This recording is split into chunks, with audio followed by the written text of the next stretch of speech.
अस्सलाम वालेकुम। क्या हाल है स्टूडेंट्स? अच्छा, आप तो ये लेक्चर 2 दिन बाद ही पहुंचेगा। बहरहाल आज यहाँ 12 तारीख है और रिजल्ट आया आज। तो उम्मीद है कि आप, क्योंकि बहुत सारे लोग काफ़ी सारे रिजल्ट पास हुए हैं, अच्छा रिजल्ट आया है और आप लोगों के पेपर पास हुए होंगे। एक तो छोटी छोटी नसीहतें सुन लें। अगर तो आपके पेपर जो पहले आपने दिए थे वो रह गए हैं और आपके 4-5 पेपर बाकी हैं, तो जज्बाती फैसला नहीं करना कि आगे कौन से पेपर पढ़ना है।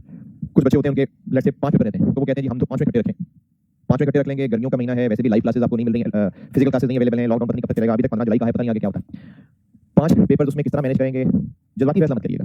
डुएबल है, अगर किसी के 5 रहते हैं डुएबल हैं, ऐसा नहीं है कि इम्पॉसिबल है, बिल्कुल किए जा सकते हैं, लेकिन सोच समझ के और किसी सियाने से मशवरा करके कीजिएगा। और वो सियाना नहीं होता जो पेपर दिया जा रहा है फेल हो जा रहा है, उसको सियाना नहीं कहते। सियाने में आपके टीचर शामिल हैं, वालिदैन भी इसलिए नहीं कहूंगा क्योंकि वालिदैन इस फील्ड के नहीं है, तो वैसे तो वालिदैन की बात में बरकत है, लेकिन अगर किसी फील्ड का वालिदैन को एक्सपीरियंस ना हो तो फिर जरूरी नहीं है, मतलब ये दीन की तरफ से ये नहीं कि वालिदैन को लाजमी हुक्म मानना है। अगर वो दुनिया के किसी मामले में उतनी ज्यादा, क्योंकि उनकी फील्ड नहीं है, अगर वो उस पर बेहतर एडवाइस नहीं कर सकेंगे तो पेरेंट्स से जरूरी नहीं कि पेरेंट्स की एडवाइस को फाइनल समझें।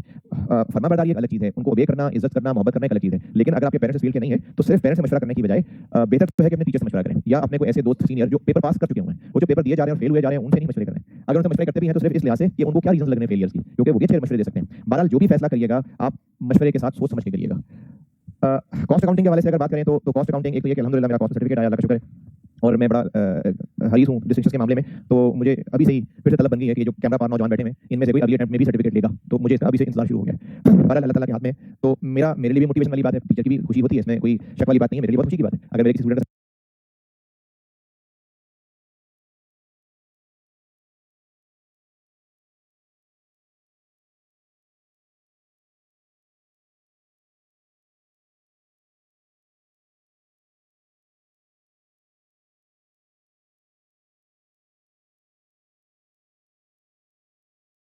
सर्टिफिकेट आता है तो टीचर की भी कामयाबी है, तो मुझे खुशी है। इस वजह से मेरा एनर्जी लेवल भी ज्यादा है, मैं खून बढ़ गया मेरा। तो इसी तरह से मुझे आप लोगों में से भी उम्मीद हो गई है कि अब जो लोग मुझसे कॉस्ट पढ़ रहे हैं दफा, अगली दफा मुझे सर्टिफिकेट लेके देंगे।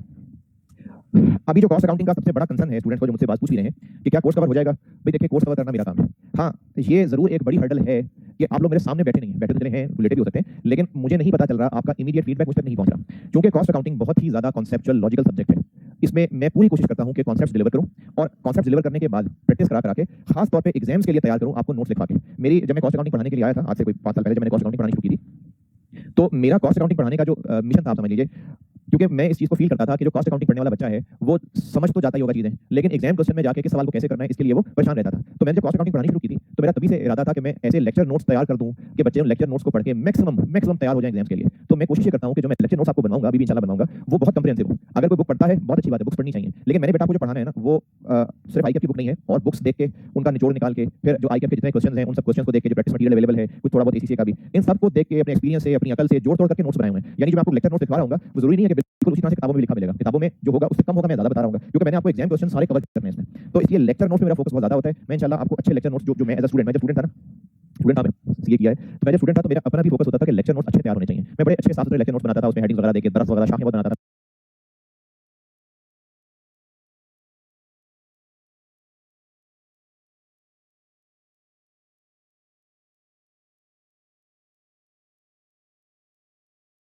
मेरे दोस्त मेरे लेक्चर नोट्स भी लिया करते थे, मेरे दोस्तों को मेरे दर्स बड़े पसंद थे, मैं लेक्चर नोट्स में दर्स बनाता था। तो मैं खुद भी जब स्टूडेंट था तो मैं अपने नोट्स अच्छे प्रिपेयर करता था, क्योंकि मैं ये फील करता था कि जब आपके नोट्स अच्छे तैयार होंगे तो जब एग्जाम की तैयारी करने बैठेंगे, क्योंकि अगर क्लासेस में आपने अच्छा पढ़ा हो, सवाल अच्छी तरह सॉल्व किए हो, कॉन्सेप्ट भी समझे हो, लेकिन अगर चीजें कहीं लिखी ना हो ना, तो वो जो क्लास में बैठे आप फॉर्म में होते हैं, एग्जाम तक जाते जाते फॉर्म आउट हो गई होती है, भूल गए होते हैं चीजें। तो उसको अगर अच्छे तरीके से लिख लिया हो चीजों को, तो जब आप एग्जाम में जाकर तैयारी करते हैं, सारे सारे अपने नोट्स तैयार करते हैं, तो सारी फॉर्म वापस आ जाती है। तो इसी वजह से मेरी कोशिश ये होती है कि जो मेरे कॉस्ट के स्टूडेंट्स हैं, वैसे तो एफएट में भी ऐसा ही है, में भी ऐसा ही है, लेकिन अभी क्योंकि कॉस्ट की क्लास में खड़ा हूं उनके सामने, तो मेरी कोशिश ये होती है कि जो आपके लेक्चर नोट्स हों वो इतने कंप्रिहेंसिव हों कि आप 2 महीने बाद, 3 महीने बाद भी जब सारा कोर्स रिवाइज करने बैठे तो आपको मैक्सिमम चीजें मैंने लिखवा दी हूं, और बहुत स्ट्रक्चर्ड पढ़ाने की कोशिश करूंगा, बहुत स्ट्रक्चर्ड। जो लोग मुझसे पढ़ते हैं उन्होंने मुझे फीडबैक भी दिया हुआ है कि आप जो नोट्स हैं बहुत स्ट्रक्चर्ड पढ़ा रहे होते हैं, बहुत तरीके से सिस्टमैटिकली चल रहे होते हैं। तो मैं कोशिश बेटा इसी चीज की करता हूं, इज्जत अल्लाह ताला देने वाला है, कामयाबी भी मिल जाती है। मैं मेहनत अपनी तरफ से फिर दोबारा पूरी करूंगा, और आप लोगों से यही गुजारिश है कि इस मौके को यूटिलाइज करिए। अभी इस वक्त हमारे मुल्क के अंदर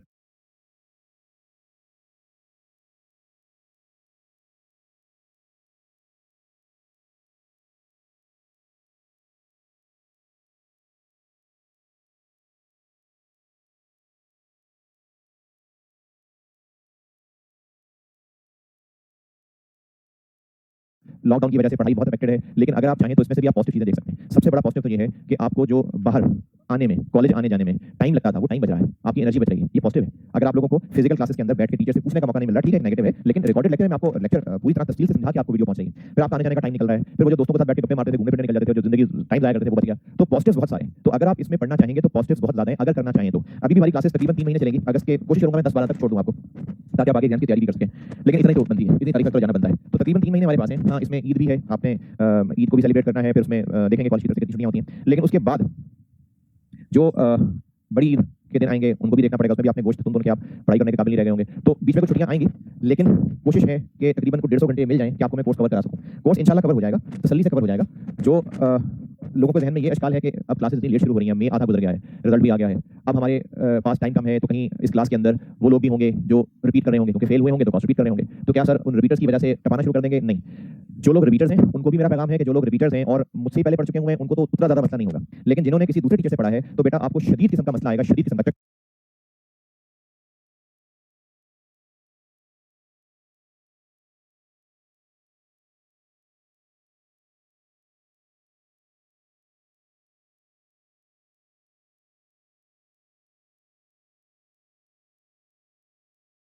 आया करेंगे क्लास में बैठ के, आपको उल्टियां आने लग जाएंगी अगर आप अपने पुराने पढ़े हुए तरीके भी साथ घुसेड़ने की कोशिश करेंगे।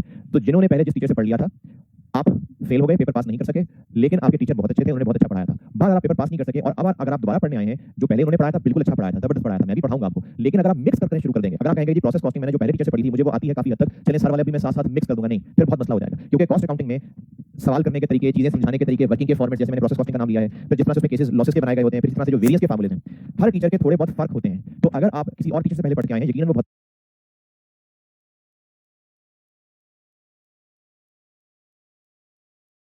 अकाउंटिंग में सवाल करने के तरीके, चीजें समझाने के तरीके, वर्किंग के फॉर्मेट, जैसे मैंने प्रोसेस कॉस्टिंग का नाम लिया है, फिर जिस तरह से उसमें केसेस लॉसेस के बनाए गए होते हैं, फिर इस तरह से जो वेरिएंस के फार्मूले हैं, हर टीचर के थोड़े बहुत फर्क होते हैं। तो अगर आप किसी और टीचर से पहले पढ़ के आए हैं, यकीनन वो बहुत अच्छे टीचर हैं, मैं क्रिटिसाइज नहीं कर रहा, यकीनन बहुत अच्छे टीचर हैं, लेकिन जिस तरीके से उन्होंने पढ़ाया था, मेरा तरीका उससे डिफरेंट हो सकता है, होगा, बहुत जगह पर आप देखेंगे होगा।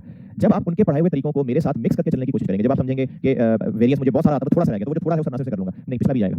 तो अगर आपने क्लासेस लेने का फैसला कर लिया है, मैं पहले रिपीटर से बात कर रहा हूं, अगर आप क्लासेस लेने का फैसला कर चुके हैं तो मैंने बेटा बिल्कुल जीरो से पढ़ाना है और पूरी कोशिश करता हूं कि बड़ी तफसील से, डिटेल से लेक्चर नोट्स बनवाऊं। अगर मुझसे पढ़ने आए हैं तो पुराने लेक्चर नोट्स, पुराने कॉन्सेप्ट सब माइंड से डिलीट कर दें, सारे कॉन्सेप्ट डिलीट कर दें, बिल्कुल जीरो से पढ़ाऊंगा, बिल्कुल शुरू से मेरे साथ चलें। परेशान तब होंगे जब आपको बीच बीच में वो पुरानी यादें, वो रिकैप चलना शुरू हो जाएगा, फ्लैशबैक चल रहा है, तब मेरे साथ ये कहा करते थे, ब्लैक एंड व्हाइट आना शुरू हो जाएगा, तो वो जो फ्लैशबैक चलेगा ना वो आपको तंग करेगा। तो अगर आप पढ़ने का इरादा कर चुके हैं मुझसे, तो जो पढ़ाऊंगा जीरो से मेरे साथ चलिएगा, सारे नोट्स मेरे ही लेके चलिएगा। अच्छा, अब वो बच्चे जो पहली दफा कॉस्ट अकाउंटिंग पढ़ रहे हैं, क्योंकि क्लास में रिपीटर्स भी होंगे, वैसे तो आपको बैठे नजर नहीं आ रहे होंगे, ये भी बड़ी अच्छी बात है।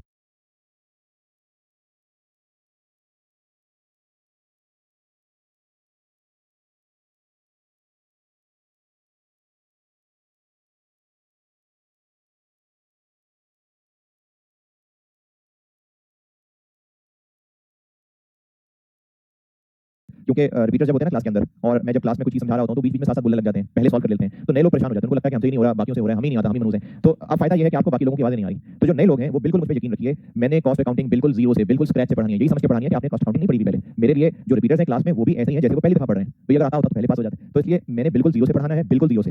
और जिन लोगों ने पहली दफा कॉस्ट पढ़नी है उनके लिए भी कोई परेशानी की बात नहीं है, जो लोग रिपीट कर रहे हैं उनके लिए भी परेशानी की बात तब नहीं होगी अगर वो भी जीरो से ही साथ चलेंगे। अगर पिछला सारा नॉलेज लेके चलने की कोशिश करेंगे, अपने फॉर्मेट्स अपने तरीके साथ चलाने की कोशिश करेंगे, फिर जरूर मसला होगा। तो कोर्स इंशाल्लाह आराम से कवर हो जाएगा, सारा प्रैक्टिस भी कराऊंगा। आप लोग ये बुक खरीद लीजिएगा जो राइस की है, इनमें कुछ सोल्यूशन से मुझे इख्तलाफ है, वो मैं आपको फिर अलग से दे दिया करूंगा, आपके लेक्चर के साथ अपलोड हो जाया करेंगे। तो सोल्यूशन में मुझे एतराज है कुछ, वो मैं आपको अपलोड करके अलग से दूंगा अपने। बाकी चूंकि इसमें ज्यादातर पास पेपर्स हैं और जहां पास पेपर्स नहीं है वो फिर मैं खुद ही साथ अपलोड कर दिया करूंगा, जहां जहां आपको मुझे जरूरत लगेगी कि इसमें पास पेपर्स नहीं डले हुए होने चाहिए थे तो फिर मैं उसको अपलोड कर दिया करूंगा।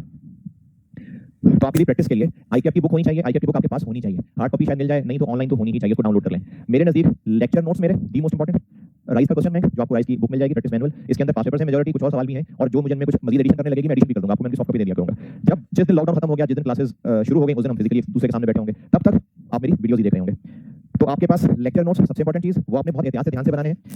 राइस की बुक खरीद लीजिएगा, आज ही खरीद लीजिए, क्योंकि मैंने कल इसमें से सवाल करवाने हैं फिर। और आईकैप की बुक मस्त आपके पास होनी चाहिए, क्योंकि कुछ सवाल ऐसे भी हैं जो आईकैप की बुक में हैं और इसमें नहीं होंगे, या इसी तरह से आईकैप की बुक से कुछ चीजें हैं जो मैं आपको याद करने को कहा करूंगा, तो वो अपने वहीं से याद करनी है। प्रैक्टिकल चीजें भी आती हैं कॉस्ट अकाउंटिंग के अंदर, तो आपने आईकैप की बुक अपने पास रखनी है, राइस की बुक अपने पास रखनी है, और मेरे लेक्चर नोट्स आपके पास अपडेटेड होने चाहिए। सेपरेट रजिस्टर लेके बैठिएगा, कैलकुलेटर लेके बैठिएगा, स्क्रीन के सामने एक्टिव होकर बैठिएगा, और 10 मशक़े लेके मत बैठिएगा कि साथ जो है वो दोस्तों के साथ गप्पे भी चल रही हैं, और मोबाइल पे अगर आप कंप्यूटर स्क्रीन पे देख रहे हैं लेक्चर तो मोबाइल पे आप साथ कुछ और भी कर रहे हैं, साथ बुक भी रखी हुई है, कुछ भी खा रहे हैं आप, इस तरह से मत बैठिएगा, एहतमाम के साथ क्लास में बैठिएगा, क्योंकि बहुत टेक्निकल सब्जेक्ट है, मुश्किल है, लेकिन अगर कोशिश करें, मेहनत करें तो दुनिया में लोग पास करते हैं, आप भी कर लेंगे। कॉस्ट अकाउंटिंग को स्टार्ट करने से पहले मैं आपको एक छोटा सा टास्क देता हूँ। ये मैं कभी कभी क्लासेस में करता हूँ, जो आप में से लोग मुझसे पहले पढ़ चुके हैं। हो सकता है मैंने किसी क्लास में किया हो, जब मैं पैक में पढ़ाता था। हो सकता है आप में से कुछ मेरी वहाँ की क्लास के स्टूडेंट हो, तो शायद मैंने ये काम पहले आपके साथ किया हुआ है। बहरहाल आपको मैं इस काम से एक आइडिया देने लगा हूँ कि कॉस्ट अकाउंटिंग में स्टूडेंट्स को क्या क्या मसाइल आते हैं। हो सकता है आपको काम बड़ा अजीब सा लगे, यार इसका कॉस्ट से क्या ताल्लुक है, लेकिन बस एक चीज आप कहिए और इंटरनेट पे सर्च मत करना खुदा के लिए। आपका दिमाग का इस्तेमाल करने को कह रहा हूँ, गूगल पूछे मत बैठ जाना। 5 मिनट है आपके पास। आपने करना ये है कि जो ईंट है, जिनको उर्दू नहीं आती, ब्रिक, ईंट, 5 मिनट है। आपने करना ये है कि अपने पास एक लिस्ट बनाइए कि ईंट का क्या क्या इस्तेमाल हो सकता है। 5 मिनट में लिस्ट बना, गूगल नहीं करना है, लिस्ट बनाइए और जैसे जो भी ज़हन में आता है उसकी लिस्ट बनाइए, देखें इनका क्या क्या इस्तेमाल हो सकता है। अच्छा, ये कोई इस्तेमाल नहीं है कि आप एक इस्तेमाल लिखें दीवार बनाने में इस्तेमाल होता है, अगली मिसाल लिखें जी दूसरी दीवार बनाने में इस्तेमाल होता है, तीसरी मिसाल लिखें साइड वाली दीवार बनाने में, बस होगी दीवार, हो गई, दीवार बनाने में इस्तेमाल होता है। तो इसी तरह से आप ईंट के बारे में जो भी ज़हन में सोच आती है अपने पास एक लिस्ट बनाएं। चलिए स्टार्ट करें। समीर साहब आप भी बना सकते हैं, ज़बानी सोच सकते हैं, कोई मसला नहीं।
हाँ जी,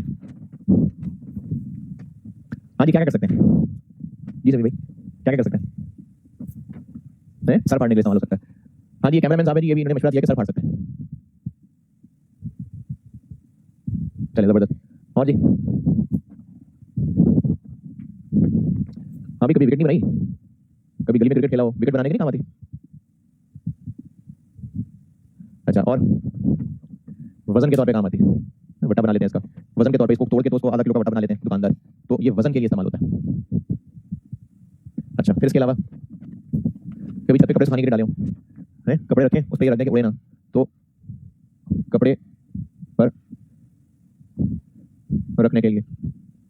अच्छा, और सबसे जरूरी चीज़ कंस्ट्रक्शन के लिए, कंस्ट्रक्शन में दीवार पे इस्तेमाल हो रही है। हाँ जी, और कोई चीज़? हाँ जी, कभी देखें पकते हुए देखिए हैं, देखें रखी होती है ईंटों के ऊपर, उसके नीचे लकड़ियाँ रख के जला रहे होते हैं, तो इसको हम चूल्हे के तौर पे भी इस्तेमाल कर सकते हैं। ये चूल्हे के तौर पे इस्तेमाल हो सकता है, उस पर ये है ना, देख के लिए वो तीन ईंटों का एक बनाते हैं, उस पर रखते हैं। हाँ जी, और क्या हो सकता है? किसके लिए? बैठने के लिए इस्तेमाल हो सकती है यार, जबरदस्त।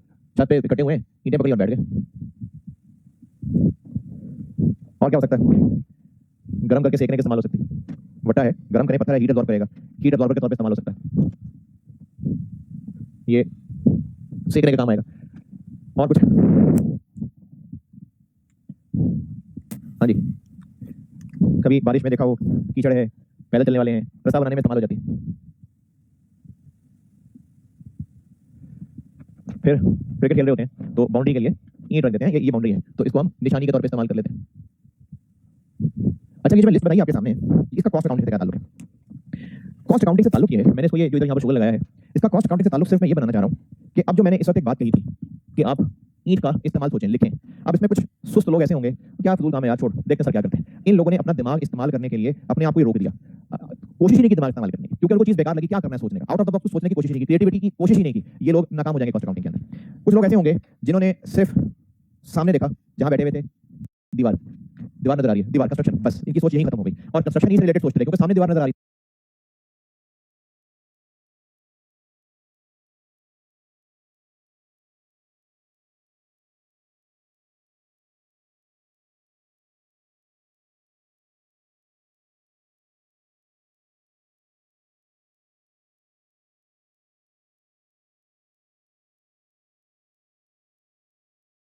कंस्ट्रक्शन, अच्छा पुल बनाने के काम आएगी, दीवार बनाने के काम आएगी, टैंकी बनाने के काम आएगी, कंस्ट्रक्शन के काम आएगी। तो इसलिए कुछ लोगों ने सिर्फ वो जो सामने नजर आ रहा था सिर्फ उसी को देखा, ये भी नुकसान में रहेंगे।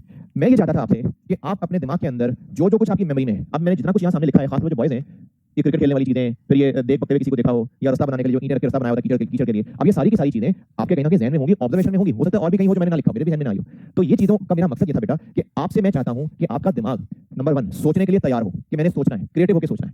दूसरा, सिर्फ जो सामने है, जैसे मैंने कहा जिनको दीवार नजर आ रही थी उन्होंने सिर्फ दीवार ही सोची होगी क्योंकि उनको नजर दीवार आ रही थी, सिर्फ जो सामने है उस तक महदूद नहीं रहना, अपने माइंड को इतना ज्यादा तेज रखना है कि आप पूरा एक्सप्लोर कर सकें कि फलाने साल में ऐसा था तो फलाने साल में ऐसा था, तो वहां पर आप चीजों को गहराई से ऑब्जर्व कर सकें। कॉस्ट अकाउंटिंग में अगर आपने चलना है ना तो आपके दिमाग में क्रिएटिविटी, एक तलब, एक सोच, सोचने की, मुख्तलिफ एंगल्स से देखने की। अब ये सारा कुछ हमने एक ही चीज को मुख्तलिफ एंगल से देखा है, ये एक ही चीज ये थी सारी, और अभी मुझे लगता है कुछ और चीजें आ सकती थी जो मैंने नहीं लिखी, जो मेरे ध्यान में नहीं आ रही थी, या मैंने कुछ ज्यादा टाइम लगाया वो सोचने के लिए। तो मुझे आपसे ये चाहिए कि आप कॉस्ट अकाउंटिंग अगर अच्छी पढ़ना चाहते हैं तो आप क्रिएटिव हो, आप सोच सकते हो, आपका दिमाग चीजों को ऑब्जर्व कर सकता हो, उनके लिंक बना सकता हो। अब इन सारों में कॉमन बात क्या है, तो आप मुख्तलिफ चीजों में कॉमन चीजें भी देख सकते हो। तो ये मुझे आपसे कॉस्ट अकाउंटिंग में स्किल चाहिए कि आप लोग कुछ नया सोचने की हिम्मत करते हो। सिर्फ जो 4 साल सर ने सिखाए थे, जिस तरीके से सर ने सिखाया था, बस जो लकीर के फकीर बन जाए पत्थर पे, आप बस पत्थर पे लिखा हुआ समझ लें, नहीं, मैं आप में क्रिएटिविटी चाहता हूँ। जो मैं सवाल कराऊं आप बिल्कुल उस तरह करें, फॉर्मेट भी याद करें, लेकिन उसको और तरीकों से सोचने की कोशिश करें कि ये और कैसे हो सकता था। फिर मैं चाहता हूं कि आप, क्योंकि हमें कॉस्ट अकाउंटिंग अगर स्ट्रॉन्ग करना है ना, ये मैंने जो खुद भी सीखा है मैं वो भी बता रहा हूं आपको, अपनी जो अपनी स्ट्रेंथ है वो बता रहा हूं कि अगर मेरा कॉस्ट अकाउंटिंग अच्छा है, पढ़ा भी अल्हम्दुलिल्लाह अच्छा ही लेता हूं, सर्टिफिकेट भी अल्हम्दुलिल्लाह काफी सारे आ गए, तो जो मुझे अपनी स्ट्रेंथ लगती है वो ये है, वो शेयर कर रहा हूं आपसे कि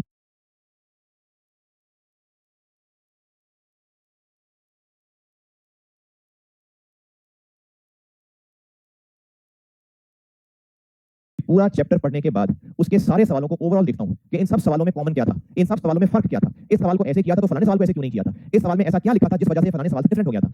यही तरह की वर्किंग उस सवाल में भी थी, यही तरह की वर्किंग इस सवाल में भी थी, लेकिन सवाल डिफरेंट थे, तो ऐसा क्या हुआ कि अब यही वर्किंग करनी पड़ी। कब हम पर यूनिट कॉस्ट निकाल रहे होंगे, कब हम टोटल कर रहे होंगे, कब हम यूनिट्स को ग्रो कर रहे होंगे, कब हम प्राइस को ग्रो कर रहे होंगे, ये सारी चीजें तब पता चलती हैं जब हर चैप्टर को पढ़ने के बाद, पढ़ाने के बाद उसको ओवरऑल रिव्यू किया जाए। मैं इनकी समरी बनाया करता था कि इस चैप्टर में कितनी तरह के सवाल होते हैं, इन सवालों में ये लिखा हो तो ये करना होता है, ये लिखा हो तो ये करना होता है, पूरा स्ट्रक्चर बना लेता था। जैसे जो जब बच्चे को लिखना सिखाते हैं ना, अगर बच्चे को गिनती सिखा रहे हैं, उसको 2 लिखना सिखा रहे हैं, तो उसको जो पहली दफा चीज सिखाई जाएगी वो डॉटेड लाइंस होंगी जिसको उसने ज्वाइन करके 2 लिखना होगा। अब जब बच्चे ने इस पे डॉट्स ज्वाइन करने सीख लिए, 2-3 दफा उसने ये काम किया, उसके बाद जिंदगी भर से डॉट्स नहीं ज्वाइन करने, अब उसने डायरेक्टली 2 भी लिख लिया। ये वो तभी कर पाएगा जब अपनी सोच को ब्रॉड करेगा। ब्रॉड करने से क्या मुराद है, अगर बिल्कुल मैं इसके अंदर घुस जाऊं ऐसे और मुझे सिर्फ डॉट से डॉट मिलाना नजर आ रहा है, पीछे होकर देखूंगा तो पूरी पिक्चर नजर आएगी। अगर सिर्फ डॉट्स को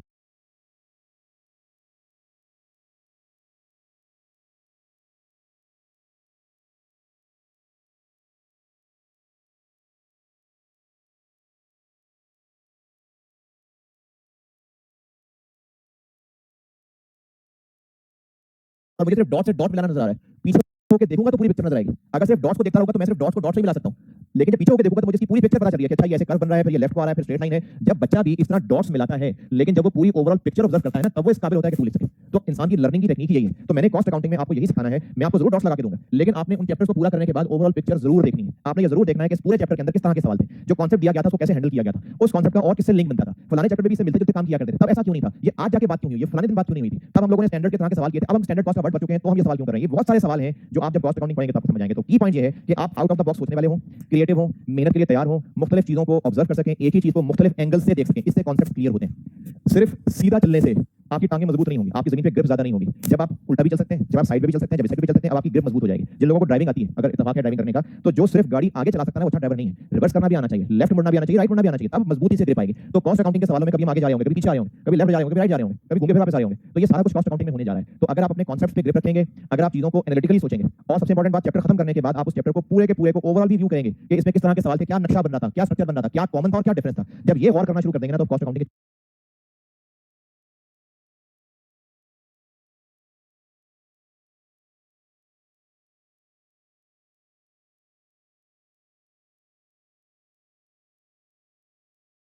चीजें बन जाएंगी, चीजें भी बन सकती हैं।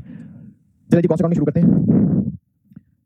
मैंने आपके लेक्चर के साथ सिलेबस ग्रिड अपलोड की हुई है, वो खोलिएगा जरा।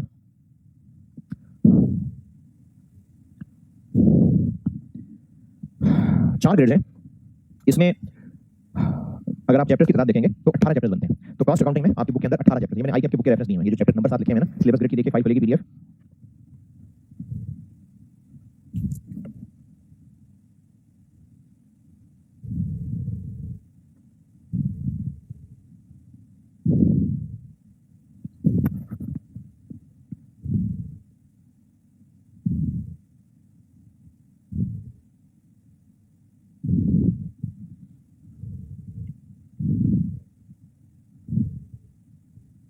जी फाइल खोलें, इसमें देखिए 4 ग्रेड्स हैं और जो आपको सबसे हैवी ग्रेड नजर आ रहा है तीसरा, ये वाकई सबसे हैवी ग्रेड है और इसमें सवाल बनाते बनाते एग्जामिनर ये 45 के ऊपर निकल जाएगा तो अंदाजा नहीं होगा, यानी आप इसको समझ लें कि ये 50 मार्क्स तक का ये टेस्ट हो सकता है।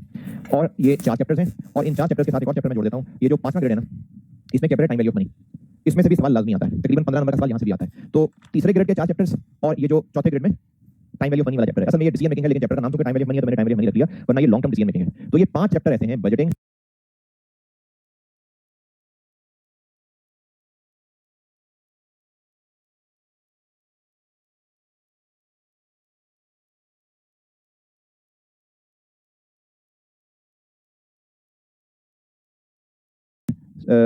ये जो ग्रेड 3 के 4 चैप्टर है और ये जो टाइम वैल्यू ऑफ मनी है, इन 5 चैप्टर में से पेपर में 5 सवाल आते ही आते हैं, 4 तो लाजमी है ना, 5 भी हो सकते हैं। तो इन 5 सवालों की वेटेज तकरीबन 60 नंबर तक की बनती है। तो पूरी कॉस्ट अकाउंटिंग के 18 चैप्टर में से ये 5 चैप्टर एक तरफ और बाकी 13 चैप्टर एक तरफ, लेकिन इनका डिफिकल्टी लेवल इतना ज्यादा है, ये मैं आपको पहले स्टडी इसलिए बता रहा हूँ क्योंकि बच्चे जो है ना वो परेशान ज्यादा हो जाते हैं और फिर परेशानी में फिर अजीब बातें शुरू कर देते हैं। बेटा 18 चैप्टर का ये मतलब नहीं है कि हर चैप्टर पे बराबर दिन लगेंगे, नहीं, ऐसा नहीं है। हो सकता है कि आप 3 महीने, हमारे पास तकरीबन 3 महीने, हो सकता है कि 2 महीने के अंदर, बल्कि होपफुली ऐसा ही होगा, 2 महीने का टाइम, जो पहले 2 महीने हैं हम उन चैप्टर्स पे लगा रहे होंगे जिनमें से मुश्किल से 40 नंबर टेस्ट होने 2 महीने, और जो आखिरी महीना लगा रहे होंगे वो उनमें लगा रहे होंगे जिसमें से 60 नंबर 50 नंबर टेस्ट होने, 50 नंबर बल्कि कर लेते हैं। अब क्या ये सिलेबस अच्छा मैनेज नहीं करना? नहीं, देखिए बेटा हर चीज की ना आपके अंदर एप्टीट्यूड बनने की बात है।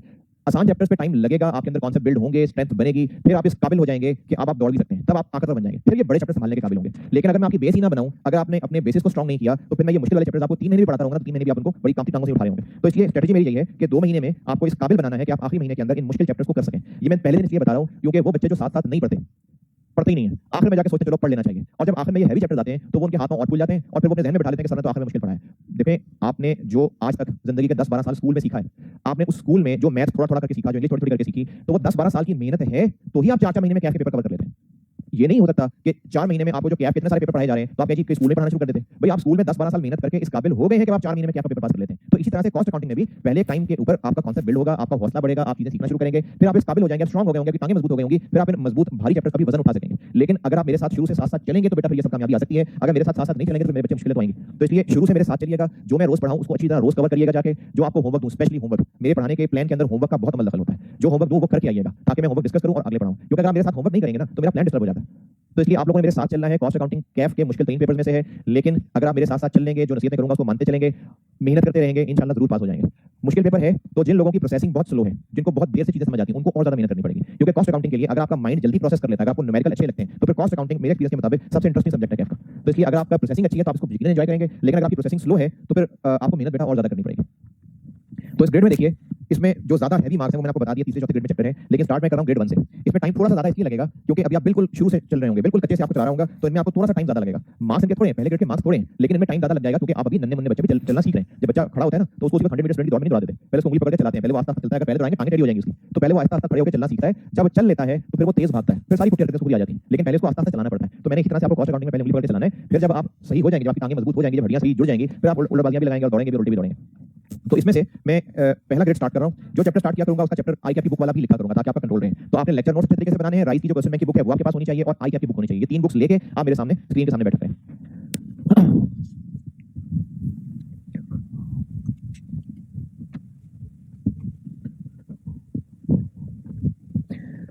अच्छा, चैप्टर का नंबर मैं बताऊंगा बाद में कौन सा शुरू कर रहा हूं। पहले मैं आपको कॉस्ट एंड मैनेजमेंट अकाउंटिंग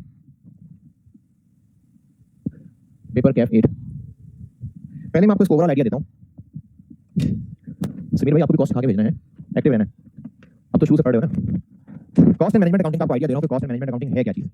कोशिश किया करूंगा कि आपके लेवल की मिसालें दूं, वरना ये भी हो सकता है कि बिल्कुल टिपिकल जो प्रैक्टिकल लाइफ की पूरी कंपनीज की मिसालें हैं वो दिया करूं, लेकिन मेरी कोशिश होती है कि अगर आपको चीज समझ आ जाए, पेपर पास करके आप प्रैक्टिकल लाइफ में चले जाएं, तो प्रैक्टिकल लाइफ की चीजें, कंपनीज की बड़ी बड़ी ऑर्गेनाइजेशंस की, वो तो आपको नजर आ जाएंगी। तो पहले कॉन्सेप्ट इंप्रूव करने जरूरी है। तो इसलिए मेरी कोशिश होती है कि मैं बिल्कुल बच्चों वाली मिठाइयों की, समोसों की, जूतों की ये मिसालें देके बताऊं ताकि आपकी जो इर्द गिर्द की चीजें आपको फिर समझ नहीं आए। कॉस्ट अकाउंटिंग या कॉस्ट एंड मैनेजमेंट अकाउंटिंग का पहले ओवरऑल आइडिया देखते हैं चीज क्या है। Financial accounting, financial financial accounting के काफी सारे पेपर्स हैं, आपने पढ़े भी हैं, पास भी कर चुके। फिर फाइनेंशियल अकाउंटिंग ही का आगे ऑडिट होता है। चार्टर्ड अकाउंटेंट का मेन काम ही है, ऑडिट करते हैं वो लोग। फाइनेंशियल अकाउंटिंग क्या होती है? फाइनेंशियल अकाउंटिंग होती है कि जो बिजनेस के बाहर बैठे हुए लोग हैं, जो बिजनेस में अंदर नहीं है, जिनको अंदर की डिटेल नहीं पता, जैसे वो ओनर्स हैं जो पैसा लगा के घर बैठ गए हुए हैं, या वो एम्प्लॉइज हैं जो बिजनेस के अंदर की गहराइयां नहीं जानते, या वो कस्टमर्स और सप्लायर्स हैं जो इस बिजनेस से डील करने का सोच रहे हैं, या वो बैंक्स हैं जो इस बिजनेस को लोन देना चाह रहे हैं, या गवर्नमेंट एजेंसीज हैं, टैक्स डिपार्टमेंट्स हैं, ये जो बाहर बैठे हुए लोग हैं, अगर ये बिजनेस के बारे में जानना चाहिए, ये सब यूजर्स कहलाते हैं बिजनेस की फाइनेंशियल स्टेटमेंट्स के। तो इनको जो इन्फॉर्मेशन दी जाएगी, कितनी इन्फॉर्मेशन देनी है, कब देनी है, ये फाइनेंशियल अकाउंटिंग का मसला है। और इनको हिस्टोरिक इन्फॉर्मेशन मिलती है। हिस्टोरिक इन्फॉर्मेशन से मुराद ये है कि जब साल गुजर गया, जैसे 30 जून 2020 जब आ जाएगा तो 2020 खत्म हो गया, अब इस गुजरा हुआ साल इसके अकाउंटेंट बैठ के फाइनेंशियल स्टेटमेंट्स बनाएंगे, इनकम स्टेटमेंट बनाएंगे, बैलेंस शीट बनाएंगे और दुनिया को बांटेंगे। अब वो जो स्टेटमेंट ऑफ फाइनेंशियल पोजीशन होगी, उसके अंदर डेटर्स का वर्ड तो आ रहा होगा, लेकिन ये नहीं पता कि डेटर्स में कौन है, शकील को कितने पैसे लेने हैं, कामरान से कितने लेने हैं, अजमल से कितने लेने हैं, कौन पैसे देगा, कौन पैसे लेके भाग जाएगा। इसी तरह से जो सेल्स हैं फाइनेंशियल स्टेटमेंट्स में बस सेल्स लिखी हुई है, ये नहीं पता चल रहा कि कौन से प्रोडक्ट हैं, कितने प्रोडक्ट हैं, इनकी मार्केट में क्या डिमांड चल रही है। ये बहुत ज्यादा डिटेल्ड इन्फॉर्मेशन फाइनेंशियल अकाउंटिंग वालों को नहीं मिल रही होती। तो फाइनेंशियल अकाउंटिंग का मेन मकसद है बाहर बैठे हुए यूजर्स, एक्सटर्नल यूजर्स, जिनके बिजनेस में कोई ना कोई स्टेक्स हैं, उनको इन्फॉर्मेशन देना, वो भी पास। लेकिन वो लोग जो बिजनेस चलाने वाले हैं, बिजनेस के मैनेजर्स हैं, जिन्होंने बिजनेस मैनेज करना है, उनके पास ज्यादा डिटेल्ड और अंदर की इन्फॉर्मेशन होनी चाहिए और टाइमली इन्फॉर्मेशन होनी चाहिए। कुछ मिसालें बताता हूं। अगर एक बिजनेस है जो जूते बना के बेचता है, अब उन जूतों की प्राइस तो मार्केट फोर्सेस से डिटरमिन होनी है, क्योंकि मार्केट में कंपटीशन है, उस कंपटीशन की वजह से हम प्राइस बहुत ज्यादा बढ़ा नहीं सकते, वरना कस्टमर भाग जाएगा। तो अगर बिजनेस ने वो जूता जो वो लेट्स से 3000 रुपए का पेयर बेचता है और मार्केट की वजह से वो प्राइस ज्यादा बढ़ा नहीं सकता, तो अगर वो 3000 रुपए का पेयर बेच रहा है और इसमें वो प्रॉफिट कमाना चाहता है, प्रॉफिट बढ़ाना चाहता है, सेल प्राइस तो नहीं बढ़ा पा रहा, तो क्या हल है फिर उसके पास? अगर कोई बिजनेस जो जूते बना के बेचता है, 3000 रुपए सेल प्राइस है, वो जूते पे अगर वो प्राइस बढ़ाना चाहे तो नहीं बढ़ा सकता, मार्केट में कंपीटिटर्स ही बहुत है, कस्टमर चला जाएगा। प्राइस बढ़ाए बगैर प्रॉफिट कैसे बढ़ाए?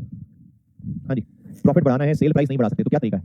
कॉस्ट कम कर ले, कॉस्ट कम कर लेगा, प्रॉफिट बढ़ जाएगा। चले कॉस्ट कम करते हैं। मैनेजर सोचे कि अच्छा ऐसा करता हूं कि जूते में से चमड़ा निकाल देता हूं, पैसे बच जाएंगे, फिर चमड़ा निकाल दे तो जूता ही नहीं बनेगा, तो फिर ये फैसला बेकार हो गया। इसी तरह अगर कॉलेज की मिसाल लें, कॉलेज वाले सोचें कि भी कंपटीशन बड़ा सख्त हो गया है, बच्चे इतनी फीस नहीं देते, तो क्या करें, फीस तो बढ़ा नहीं सकते, तो प्रॉफिट कैसे कमाएं? ऐसा करते हैं टीचर्स को निकाल देते हैं, टीचर्स को निकाल देंगे तो प्रॉफिट कॉलेज कैसे चलाएंगे? तो बिजनेस के मैनेजर ने अगर कॉस्ट कम करनी है तो उसको पता होना चाहिए कि कौन सी चीज कितनी क्रिटिकल है प्रोडक्ट के लिए, कौन सी चीज की कितनी ज्यादा कॉस्ट आती है। जैसे अब अगर कॉलेज की मिसाल मैंने दी, कॉलेज की मिसाल ले लेता हूं, ये जिन चेयर्स पे आप बैठते हैं, इन चेयर्स पे जो ऊपर कपड़ा चढ़ा हुआ है, जो फैब्रिक है, अगर इसकी क्वालिटी थोड़ी हल्की भी हो जाएगी तो कोई खास फर्क नहीं पड़ेगा आपको। आपने तो कभी और भी नहीं किया होगा शायद। तो अगर कॉलेज वाले इन चेयर्स पे कपड़ा हल्का लगवा लें तो कॉस्ट बचा लेंगे, लेकिन टीचर क्वालिटी होगी तो बिजनेस चलेगा, एसीज की क्वालिटी होगी तो बिजनेस चलेगा। हाँ, अगर दीवारों पे होने वाला पेंट हल्का भी करा लेंगे कोई बात नहीं, पैसे बचा सकते हैं। इसी तरह से जो कॉलेज के अंदर जो अकाउंट्स डिपार्टमेंट है, वहां पर जो लोग हैं, अगर उनकी स्टेशनरी हल्की भी हो जाएगी कोई बात नहीं, तो कहां से पैसा बचाया जा सकता है, कहां से पैसा बचाने से काम डिस्टर्ब हुए बगैर हम प्रॉफिट कमा सकते हैं, ये मैनेजमेंट तभी फैसला कर सकती है जब उसको सारी डिटेल पता हो। उसको पता हो कि जूता बनाने में क्या क्या खर्च होता है, क्या क्या लगता है, क्या क्या मिलता है, कहां से मिलता है, कितने का मिलता है, कितने सप्लायर हैं। कॉलेज की मिसाल दूं तो कौन सी फंक्शन कितना क्रिटिकल है, टीचर ज्यादा क्रिटिकल है या अकाउंट वाले ज्यादा क्रिटिकल है, सिक्योरिटी गार्ड ज्यादा क्रिटिकल है, लाइब्रेरियन ज्यादा क्रिटिकल है, किस चीज में ज्यादा इन्वेस्टमेंट करनी है, कैंटीन पे ज्यादा पैसा लगाना है कि लाइब्रेरी पे ज्यादा पैसा लगाना है, कंप्यूटर लैब पे ज्यादा पैसा लगाना है या बाहर गेट के ऊपर रंग कराने पे पैसा लगाते जाना है। तो ये तभी पता चलेगा जब उस मैनेजर को उस बिजनेस की पूरी सेंस होगी और उसकी डिटेल तक पता होगी। ये सारी इन्फॉर्मेशन, डिटेल की इन्फॉर्मेशन और उसमें कितना कितना खर्चा आता है, इसको कॉस्ट अकाउंटिंग कहते हैं। हर फंक्शन, हर रिसोर्स हमें कितना कॉस्ट करता है। कॉलेज को ये पता होना चाहिए कि जो कोर्स वो स्टूडेंट्स को बेच रहे हैं उसमें टीचर्स के कितने आवर्स लगते हैं, वो आवर्स कितने कॉस्ट करते हैं, जो आईटी सपोर्ट डिपार्टमेंट है इसके कितने लोग चाहिए, इनके कितने आवर्स चाहिए। ये सारा कॉलेज वाले तब कर पाएंगे जब उनके पास कॉस्ट अकाउंटिंग के रिकॉर्ड्स मौजूद होंगे इंटरनल पर्पसेस के लिए, और फिर इनकी बेस पे उन्होंने डिसीजंस कर रहे होंगे। अब ये डिसीजन मेकिंग थी कि लॉकडाउन हुआ है तो फिर क्लासेस को किस तरह से कंटिन्यू रखा जाए, ऑनलाइन वीडियोस बनाई जाए या घर जा जाके पढ़ाया जाए। अब ये डिसीजन मेकिंग का पहलू आ गया ना, तो इस डिसीजन मेकिंग को करना ये मैनेजमेंट है, और इस डिसीजन मेकिंग के लिए इन्फॉर्मेशन हासिल करना ये सब कुछ मैनेजमेंट अकाउंटिंग कहलाता है। तो इन शॉर्ट, बिजनेस चलाने वाले लोगों के लिए वो सारी अंदर की इन्फॉर्मेशन मौजूद होना जिसकी बेस पे वो फैसले कर सकें, ये सारा काम कॉस्ट एंड मैनेजमेंट अकाउंटिंग कहलाता है। अब इसमें मुख्तलिफ चैप्टर्स हैं, उन चैप्टर्स पे बाद में आते हैं। पहले मैं आपको कुछ बेसिक चीजें बता रहा हूँ, कुछ बेसिक कॉन्सेप्ट्स हैं जो कॉस्ट अकाउंटिंग में काम आएंगे। ये आपको पता होनी चाहिए चीजें, और ये जो मैं पढ़ाने लगा हूँ ये आपने FAR 1 में बड़ी तफसील से पढ़ा हुआ है, सिर्फ मैं रिवाइज करवा रहा हूँ, ये मैं पूरी डिटेल से नहीं पढ़ा रहा, आपने अच्छी तरह से FAR 1 में पढ़ा हुआ है, इसके काफी सवाल भी किए हैं आपने। आपको कॉस्ट की क्लासिफिकेशन पता होनी चाहिए, ये आपने FAR 1 में पढ़ी हुई है, मैं सिर्फ जिक्र इसलिए कर रहा हूँ दोबारा क्योंकि कॉस्ट अकाउंटिंग में ये नाम इस्तेमाल हो रहे होंगे। कॉस्ट की क्लासिफिकेशन से क्या मुराद है? कॉस्ट की टाइप्स। अब कॉस्ट की जो टाइप्स है वो किस एतबार से टाइप्स है? अगर कॉस्ट की टाइप्स की हम बात कर रहे हैं with respect to behaviour, behaviour का मतलब ये नहीं कि कौन सी कॉस्ट बदतमीज है कौन सी तमीज़दार है, बिहेवियर का मतलब है कि ये कैसे बिहेव करेंगी जब कुछ एक्टिविटीज होंगी। इसमें वैसे तो ज्यादा टाइप्स हैं लेकिन कॉस्ट अकाउंटिंग में काफी हैं, वेरिएबल और फिक्स्ड। कॉस्ट अकाउंटिंग में दो नाम काफी हैं। अगर हम बात करें कि बिहेवियर के एतबार से कॉस्ट समझ खर्चे, आपने कॉस्ट अकाउंटिंग को पढ़ते हुए ना जहन में एक मैन्युफैक्चरिंग, एक फैक्ट्री रखनी है जहां पर चीजें बनती हैं। आप ये जहन में रखेंगे ना तो आपको ज्यादा चीजें समझ आएंगी। पूरी कॉस्ट मैनेजमेंट अकाउंटिंग के अंदर मेजॉरिटी जगह पर मैन्युफैक्चरिंग बिजनेस डिस्कस हो रहा है, क्योंकि जो ट्रेडिंग बिजनेस होता है उसको अपने हिसाब किताब में कोई खास मुश्किल नहीं होती है। अगर एक दुकानदार है जो 200 रुपए की शर्ट खरीद के ला रहा है 250 रुपए की बेच रहा है, उसको क्या मुश्किल है इसकी कैलकुलेशन के अंदर। लेकिन वो दुकानदार, वो बिजनेस जिसकी फैक्ट्री है, जिसमें 50 तरह के मटेरियल है, जिसमें 50 तरह के लेबर काम कर रहे हैं, जिसमें हजारों तरह के और खर्चे हैं, उनको जरूरत है जानने की कि अपनी कॉस्ट की बहुत डिटेल्ड रिकॉर्डिंग रखें। तो cost and management accounting Kaif 8 पढ़ते हुए आप लोगों ने जहन में मैन्युफैक्चरिंग बिजनेस ही रखना है। तो एक मैन्युफैक्चरिंग बिजनेस में जो कॉस्ट हैं, जो खर्चे हैं, मेनली वो दो तरह के हैं, या वो वेरिएबल हैं या फिक्स्ड हैं। अच्छा, अब ये वेरिएबल और फिक्स का फर्क कैसे करें? हमें वेरिएबल और फिक्स का फर्क करने के लिए सारी कॉस्ट को किसी एक गिवन टाइम फ्रेम में देखना पड़ेगा। जैसे अगर मैं बात करूं कि 2020, तो हम 1 साल की बात कर रहे हैं। हम गिवन टाइम फ्रेम में होने वाली कॉस्ट को वेरिएबल या फिक्स कहने लगे। मैं बात दोबारा कर रहा हूँ। मैन्युफैक्चरिंग बिजनेस में जितनी भी कॉस्ट हो रही है, मटेरियल खरीद रहा है, मटेरियल प्रोसेस में डल रहा है, पक रहा है, केमिकल मिक्स हो रहे हैं, मजदूर काम कर रहे हैं, मशीनें चल रही हैं, बिजली का बिल आ रहा है, मशीनों में मेंटेनेंस हो रही है, तेल डल रहा है, स्टाफ के लोग हैं, मेंटेनेंस के लोग हैं, गार्ड हैं, मैनेजरियल लोग हैं, तो फैक्ट्री में बहुत तरह के खर्चे हैं। तो बिजनेस की फैक्ट्री में जितने भी खर्चे हैं या तो वो वेरिएबल हैं या वो फिक्स हैं। इसी तरह से बिजनेस का जो सेल्स का मार्केटिंग का डिपार्टमेंट है, उसमें जितने भी खर्चे हो रहे हैं या वो वेरिएबल हैं या फिक्स हैं। इसी तरह से जो उनका एडमिनिस्ट्रेशन डिपार्टमेंट है, उसमें जितने भी खर्चे हो रहे हैं या वो वेरिएबल हैं या फिक्स हैं। तो बिजनेस में होने वाली कॉस्ट को मेन अगर हम उनके बिहेवियर से मुराद कि वो कैसा बिहेव करेगा उसके एतबार से बांटे तो दो तरह की कॉस्ट है, वेरिएबल और फिक्स। FR1 में आपने वेरिएबल फिक्स के अलावा सेमी वेरिएबल भी पढ़ा होगा और स्टेप कॉस्ट भी पढ़ा होगा, मैं उससे खिलाफ नहीं कर रहा, लेकिन कॉस्ट अकाउंटिंग में वेरिएबल और फिक्स ही काफी है, इसलिए मैंने सिर्फ वेरिएबल और फिक्स का नाम लिया है। तो हमने जो वेरिएबल और फिक्स में फर्क करना है कि वेरिएबल कॉस्ट कौन सी है और फिक्स कॉस्ट कौन सी है, तो पहली बात तो याद रख लीजिए कि हमने ये फर्क करना है एक गिवन टाइम फ्रेम में, यानी हम जो बात करने लगे हैं फॉर एनी गिवन पीरियड करने लगे। यानी 2020 की अगर बात करूं तो 2020 के हवाले से कौन सी कॉस्ट वेरिएबल है, कौन सी फिक्स है, ये बात समझ आई? आपने भी होश से सुनता है समीर। हमने जो फैसला करना है कि कॉस्ट वेरिएबल है या फिक्स है, वो फैसला हमने किसी गिवन टाइम फ्रेम में करना है। हमने ये फैसला करना है मिसाल के तौर पे कि फॉर द ईयर 2020 कौन सा खर्चा फिक्स है, कौन सा वेरिएबल है। तो वेरिएबल और फिक्स का खर्च फैसला किसी गिवन टाइम फ्रेम में होना है। दूसरी बात, क्योंकि बिहेवियर की बात है तो इसको लिंक किया जाएगा किसी एक्टिविटी से। अब ये एक्टिविटी वाली क्या बात है? कॉलेज, अगर हम ओवरऑल कॉलेज की बात करें तो इस कॉलेज की कोर एक्टिविटी क्या है? हाँ जी समीर, आप बोल सकते हैं, कोई नहीं। कोर एक्टिविटी क्या है? कॉलेज की कोर एक्टिविटी क्या है? कॉलेज का मेन काम क्या है? कॉलेज का मेन बिजनेस क्या है? पढ़ाना, ये है ना, कोर एक्टिविटी पढ़ाना है, क्लासेस लेना। इसी तरह से जो बिजनेस है जो जूते बनाता है, उस बिजनेस की जो फैक्ट्री है उसकी कोर एक्टिविटी क्या है? जूतों की मैन्युफैक्चरिंग। इसी तरह से अगर इसको मैं डिपार्टमेंट्स में तोड़ लूं तो फोटोकॉपी डिपार्टमेंट की कोर एक्टिविटी क्या है? फोटोकॉपीज होना। सेल्स डिपार्टमेंट की कोर एक्टिविटी क्या है? चीजें बेचना। तो हर बिजनेस की कोई ना कोई कोर एक्टिविटी है, और अगर उस बिजनेस में डिपार्टमेंट्स में तोड़ लिया जाए तो हर डिपार्टमेंट की भी कोई ना कोई कोर एक्टिविटी है। हमने वेरिएबल कॉस्ट और फिक्स्ड कॉस्ट का फैसला एक चीज एक गिवन टाइम पीरियड में करना है, दूसरी चीज उस बिजनेस या डिपार्टमेंट जिसकी कॉस्ट की हम बात कर रहे हैं उसकी एक्टिविटी से लिंक करना है। मिसाल से समझाता हूं, अगर हम एक बिजनेस के सिर्फ फोटोकॉपिंग डिपार्टमेंट की बात कर रहे हैं तो उस फोटोकॉपिंग डिपार्टमेंट में क्या क्या खर्चे हो रहे होंगे? वहां के स्टाफ की तनख्वाही होंगी, मशीन की मेंटेनेंस होगी, मशीन बिजली इस्तेमाल कर रही होगी, फिर फोटोकॉपी जो हो रही है उसका अपना खर्चा होगा। तो फोटोकॉपी डिपार्टमेंट में फॉर एनी गिवन मंथ हम ये फैसला करना चाहें कि कौन सा खर्चा वेरिएबल है, कौन सा फिक्स है, तो देखना पड़ेगा कि उस फोटोकॉपी डिपार्टमेंट की मेन एक्टिविटी क्या है? फोटोकॉपीज होना। तो जो खर्चा फोटोकॉपी से लिंक्ड है, फोटोकॉपी ज्यादा होगी खर्चा ज्यादा होगा, फोटोकॉपीज कम होगी खर्चा कम होगा, वो वेरिएबल है। और जिस खर्चे का इस एक्टिविटी से ताल्लुक नहीं है उनको तनख्वाही देनी है, फोटोकॉपीज कम करें ज्यादा करें तनख्वाही देनी है, वो फिक्स्ड है। और मिसाल देता हूं, अगर किसी बिजनेस का सेल्स डिपार्टमेंट है और उस सेल्स डिपार्टमेंट की मेन एक्टिविटी क्या है? चीजें सेल करना। सेल्स डिपार्टमेंट के खर्चे क्या होंगे? लोगों की सैलरीज होंगी, ऑफिस की यूटिलिटीज होंगी, ऑफिस का किराया होगा, चीजें बेचने पे स्टाफ को दी जाने वाली कमीशन हो सकती है, डिलीवरी चार्जेस हो सकते हैं। अब for any given period in खर्चों में से कौन से वेरिएबल है, कौन से फिक्स हैं? सेल्स डिपार्टमेंट की मेन एक्टिविटी क्या है? चीजों को सेल करना। इस डिपार्टमेंट के वो खर्चे जो सेल्स हो ना हो, कम हो ज्यादा हो, खर्चे होने ही होने, जैसे उस ऑफिस का रेंट, जैसे वहां के लोगों की सैलरीज, जैसे वहां की यूटिलिटीज, ये फिक्स्ड है क्योंकि इनको एक्टिविटी के कम ज्यादा होने से फर्क नहीं पड़ा। लेकिन जो खर्चे सेल्स कम ज्यादा होने से कम ज्यादा होंगे, सेल्स ज्यादा होंगी तो कमीशन ज्यादा देना पड़ेगा, चीजों को डिलीवर करने की कॉस्ट ज्यादा आएगी, सेल्स कम होगी तो कमीशन कम देना पड़ेगा, डिलीवर करने की कॉस्ट कम आएगी, ये वेरिएबल है। तो वेरिएबल कॉस्ट क्या हुई कि एक्टिविटी होगी तो खर्चा होगा, ज्यादा एक्टिविटी होगी तो ज्यादा खर्चा होगा, बारिश होती है तो पानी आता है, ज्यादा बारिश होती है तो ज्यादा पानी आता है। तो किसी भी डिपार्टमेंट के वो खर्चे जो उसकी एक्टिविटी से इस तरह लिंक्ड है कि वो एक्टिविटी ज्यादा होती है तो वो खर्चा ज्यादा होता है, उसको वेरिएबल खर्चा कहते हैं। Total variable cost for a given period change with changes in activity levels। Variable cost वो होती है जो for any given period activity level change होने से चेंज होगी। यानी अगर सेल्स डिपार्टमेंट में हम देखना चाहेंगे for the month of June ज्यादा सेल हुई है तो कमीशन ज्यादा देना पड़ा, कम सेल होती तो कमीशन कम देना पड़ता, ये वेरिएबल कॉस्ट है। इसी तरह से कॉलेज की अगर ज्यादा क्लासेस बनेगी, लेक्चर ज्यादा होंगे, टीचर की लेक्चर फीस ज्यादा होगी, क्लासेस कम होंगी, लेक्चर्स कम होंगे, लेक्चर फीस कम होगी, तो ये वेरिएबल कॉस्ट है। मैन्युफैक्चरिंग बिजनेस चीजें बना के बेचता है, फैक्ट्री के खर्चे, प्रोडक्शन ज्यादा होगी तो मटेरियल ज्यादा लगेगा, प्रोडक्शन कम होगी मटेरियल कम लगेगा, प्रोडक्शन कम होगी प्रोडक्शन वर्कर्स की वेजेस ज्यादा बनेगी, प्रोडक्शन ज्यादा होगी प्रोडक्शन वर्कर्स की वेजेस ज्यादा होंगी, प्रोडक्शन कम होगी प्रोडक्शन वर्कर्स की वेजेस कम होगी, वेरिएबल है। तो बिजनेस के वो खर्चे जो उस पूरे बिजनेस या किसी department for any given period activity level के साथ लिंक्ड हो, वो वेरिएबल है। इनकी मिसाल है direct material, direct labour, fuel, power. Power कहते हैं ये जो मशीनरीज है ना हैवी, इनको जो बिजली चाहिए होती है इसको पावर कहते हैं। जितनी ज्यादा प्रोडक्शन होगी उतनी ज्यादा पावर कंजम्पशन होगी, ये वेरिएबल कॉस्ट है। और जो for any given period same रहती हैं वो फिक्स्ड है। ये total fixed cost for a given period. अच्छा जो लोग शुरू में मिस कर गए मैं दोबारा बता दूं, अभी मैंने कोई चैप्टर पढ़ाना शुरू नहीं किया, FR1 के पढ़े हुए कॉन्सेप्ट में से कोई कॉन्सेप्ट थोड़े से रिवाइज कर रहा हूं, फिर मैं बताऊंगा कौन सा चैप्टर कर रहे हैं हम। तो जो total fixed cost for a given period है ये सेम रहती है, remain same irrespective of changes in activity levels।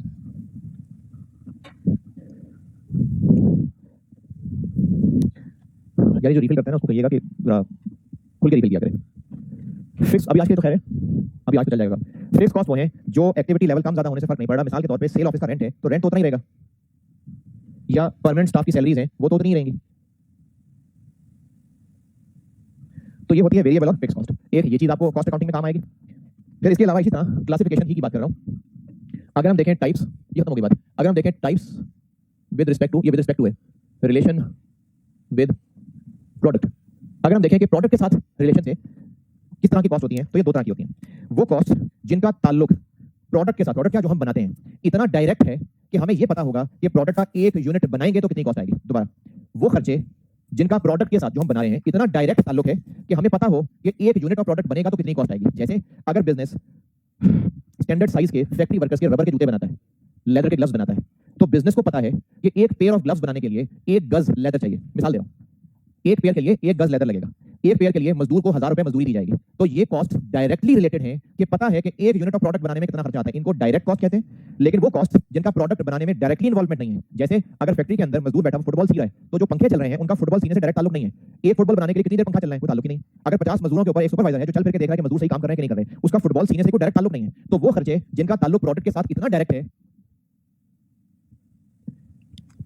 कि ये जाना जा सकता है, it can be fully identified with 1 unit of product.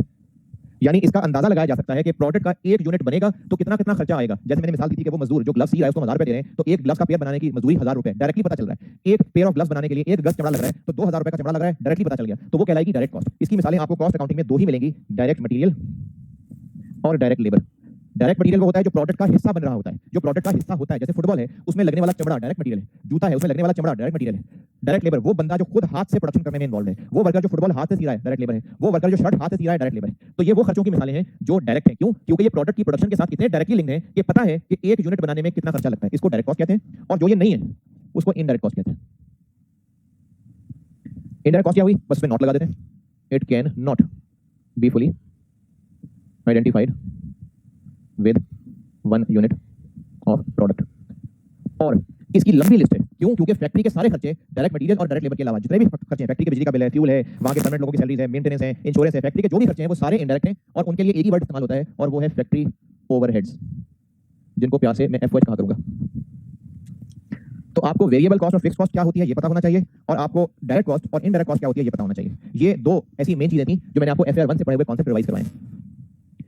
अब इसके बाद कल से मैं प्रॉपर चैप्टर वाइज आगे पढ़ाना शुरू करूंगा। आपको मैं साथ साथ बताता जाऊंगा कि हम चैप्टर 1 कर रहे हैं कि 2 कर रहे हैं। तो कल मैंने आपको इन्वेंटरी, ये जो आपको ग्रेड सिलेबस ग्रेड की जो फाइल थी, इसमें आपको जो पहले 2 लाइनें नजर आ रही होंगी, एक इन्वेंटरी वैल्यूएशन और एक इन्वेंटरी मैनेजमेंट, कल इंशाल्लाह मैं आपको यहां से पढ़ाना शुरू करूंगा। इन्वेंटरी वैल्यूएशन कराऊंगा कल, छोटा सा चैप्टर है, फिर उसके बाद इन्वेंटरी मैनेजमेंट कराऊंगा। तो कल मुलाकात होगी इंशाल्लाह। अल्लाह हाफिज़।